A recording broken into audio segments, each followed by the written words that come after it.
Alors, j'écoute souvent Radio Notre-Dame, et je reconnais que j'ai du mal à écouter un certain nombre de choses à ce sujet, mais je me dis que finalement, être juif, c'est pas tellement croire en certaines choses, c'est plutôt ne pas y croire. Et parfois, on a un certain avantage à ne pas croire à certaines choses. Parfois, l'absence est une chance, quelque part. Avoir pris certaines habitudes n'est pas forcément une bonne chose.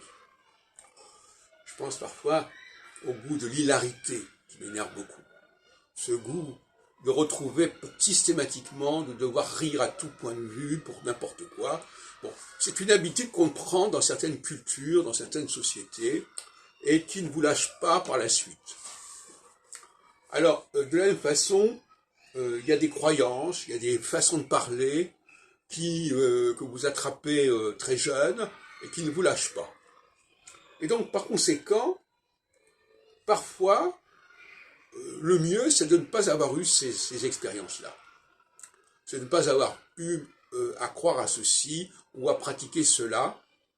Et l'identité, ici, c'est plutôt d'être libéré ou dégagé de certaines pratiques, plutôt que d'avoir adopté d'autres pratiques. Dans le cas du judaïsme laïque, par exemple, ce qui est intéressant, c'est ce que les gens n'ont pas accepté, n'ont pas adopté. Bon, c'est une identité par défaut, en quelque sorte. Les gens qui n'ont pas pris certaines habitudes ont des points communs entre eux, tout comme les gens qui ont pris certaines habitudes. Voilà le paradoxe. Par ailleurs, je pense qu'il faut parler d'identité catégorielle, c'est-à-dire, et ça ne consiste pas simplement dans des généralités sur les hommes et les femmes, c'est aussi culturel, c'est aussi des parcours d'immigration. En phase équinoxiale, on n'y est pas encore, il s'agit de prendre conscience des déterminismes qui sont ceux du groupe auquel on appartient.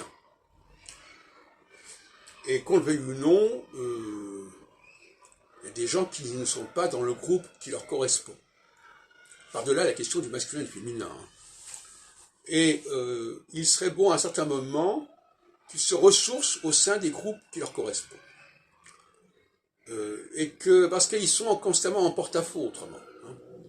Ils ont des pratiques qui ne correspondent pas au schéma qui existe par ailleurs.